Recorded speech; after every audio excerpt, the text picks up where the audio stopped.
The San Francisco Giants drop a very frustrating game to lose against the Philadelphia Phillies, a team that we are trailing in the National League wild card by a final score of 9-6. And really what made this game so frustrating is the fact that we came back from behind down 2 runs early in the game to take a lead, and even though, a small lead at a 1-run lead, nevertheless, later our bullpen let us down in this one, something that we have not said too often this year.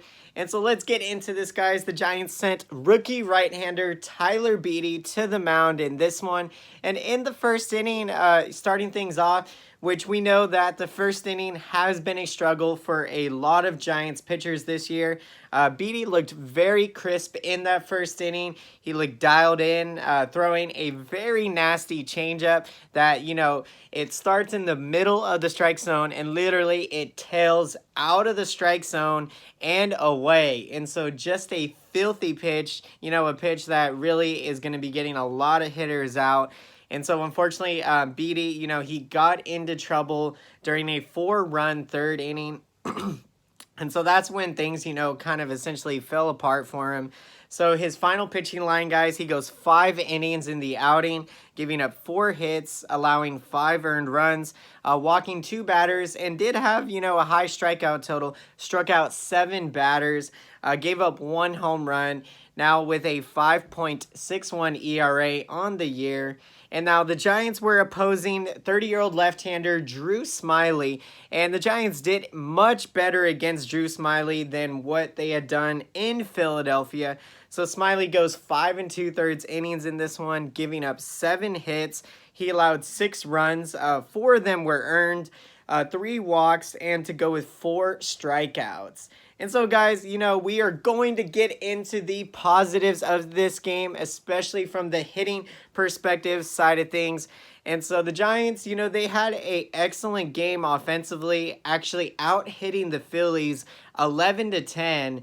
And, 6 runs on a lot of given nights or days, that's enough runs for the Giants to win, especially at Oracle Park, when you consider that pitching and defense has always kind of been our specialty. And, this was just a tough one to lose, but we got to look at the positives, the offense having another great game, a multi-hit game. So Donovan Solano, he just continues to get better and better.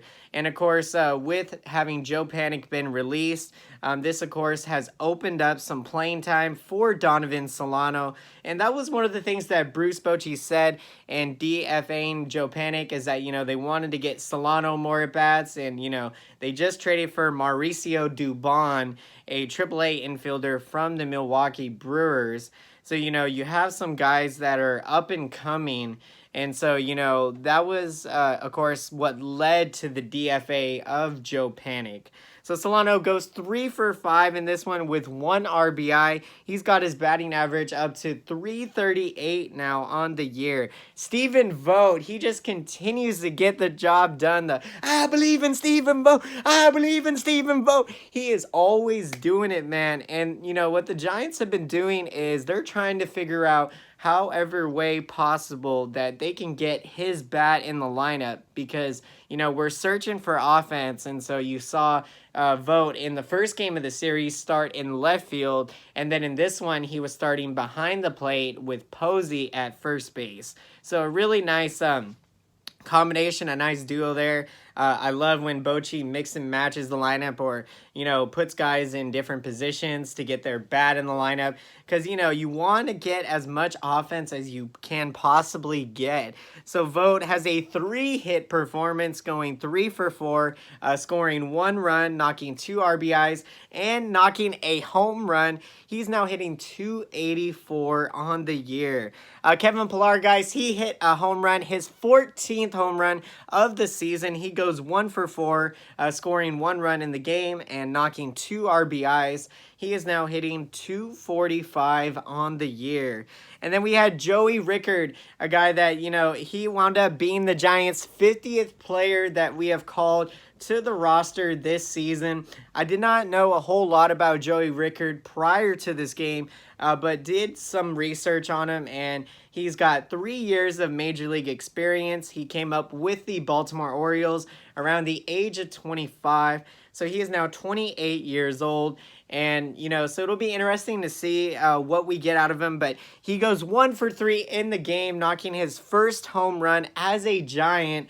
And it was his 3rd home run of the season. Joey Rickard scores 2 runs in the game, of course, with the 1 RBI, did have 1 walk, so he got on base twice and is hitting .207 on the year.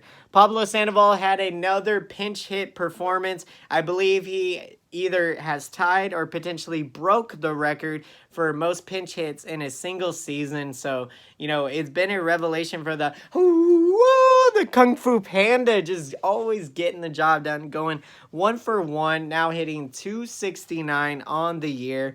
And Scooter Gennett, guys, the newly acquired from the Cincinnati Reds, he had a pinch hit performance in the game as well and went 1 for 1. So you're starting to see Scooter put together some very quality at-bats.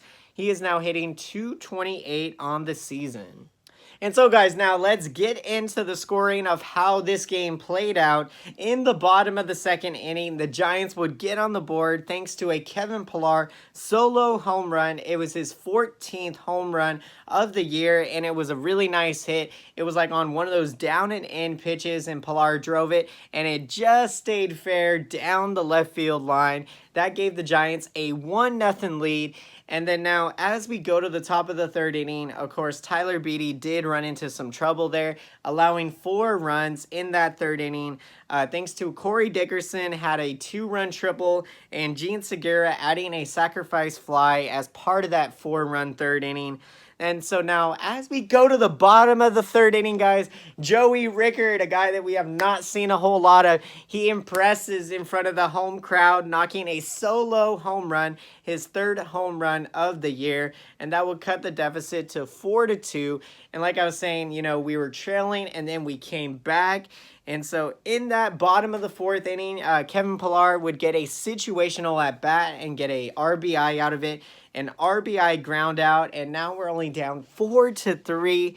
And so in the top of the 5th inning, of course, Bryce Harper, he did some damage on us in this game, guys.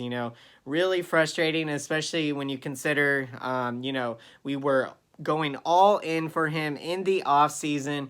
And so in the game, he had 2 home runs. And, we're going to see him a lot over these next 13 or so years that he's going to play for the Phillies. I think we see the Phillies like 7 times a year or so. And so hopefully, we're going to be able to contain him a lot better than we did in this game. So Harper, with the first of his 2 home runs, came in the top of the 5th inning. It was a solo blast, his 21st home run of the year, and that extended the Phillies' lead out to 5-3. Now, in the bottom of the 6th inning, the Giants would use a 3-run 6th inning to completely erase that 2-run deficit. Things would get started with a Stephen Vogt 2-run home run to tie the game at 5. That was his 6th home run of the year. And then Donovan Solano having a phenomenal game today. He would cap off that 3-run 6th inning rally with a RBI single of his own to make it 6-5 Giants. And so now, as we go to the top of the 7th inning, Tony Watson was the reliever out of the bullpen that just was not having it today. Watson did not get anybody out, allowing, I believe it was 3 hits and 2 walks, and gave up an astounding 4 earned runs. So, just not the best of days for Watson, just a day that you really mentally just want to completely zap from your memory because, this was a tough loss to take in. You were feeling good, taking the lead, and, things just got out of hand in that 7th inning. Bryce Harper, he hit a 3-run home run. I believe it went into the water in McCovey Cove. And so that was his 22nd home run of the year. And that gave the Phillies a 8-6 lead. And then JT Realmuto would cap it off with a sacrifice fly making it 9-6 Phillies at that point. So let's get into the pitching statistics of the game for your San Francisco Giants. So following those 5 innings from Tyler Beede, we saw Sam Coonrod, the rookie right-hander, who can throw up to 99 to 100 miles per hour. Coming to the game, he pitched 1 inning, allowing 1 hit, did not allow an earned run or a walk. He now has a 2.08 ERA on the year. Tony Watson, of course, like we said, just a night that you would like to forget, not getting anyone out, allowing 3 hits and 2 walks, 4 earned runs. Watson now with a 3.60 ERA on the year. Then we saw another young guy from the Giants, Gustave, get into the game. He went 2 innings, allowing 1 hit, did not allow an earned run or a walk, and had 1 strikeout. Gustave has not allowed an earned run, knock on wood, since he has been called up. And then we saw Travis Bergen come into the game. He had been on the injured list since, I believe, mid-May. I think it was a shoulder injury, but he missed a lot of time. So, really awesome to see him back out there healthy. He goes 1 inning, allowing 1 hit, did not give up an earned run, gave up 1 walk, and had 1 strikeout. Bergen now with a 4.00 ERA on the season. And so, guys, now let's look ahead to the future, to the San Francisco Giants' next game in the series. Game 3 versus the Phillies, a crucial, pivotal series right now with the Phillies, a team that we are trailing in that National League wild card. So really got to capitalize here, guys. We are going to be sending the Shark, Jeff Samardzija, to the mound. He is 8-9 on the year with a 3.70 ERA to go with 110 strikeouts. Now, Samardzija, in his most recent outing on Monday, he definitely did labor and throw a lot of pitches, going 4 innings, allowing 1 earned run. And in his past 7 starts, Samardzija now with a 2.11 ERA. And he is going to be opposing a guy by the name of Vince Velasquez of the Philadelphia Phillies. He is 4-6 on the year with a 4.20 or 2.3 ERA, and to go with 88 strikeouts. And so, guys, I hope you enjoyed this video, and if you did and made it all the way through to the end of the video, then be sure to smash that like button. And also, guys, I want to thank you so much, and I appreciate all of you out there who watch my videos and comment. I love to read your guys' comments, love to interact with you guys.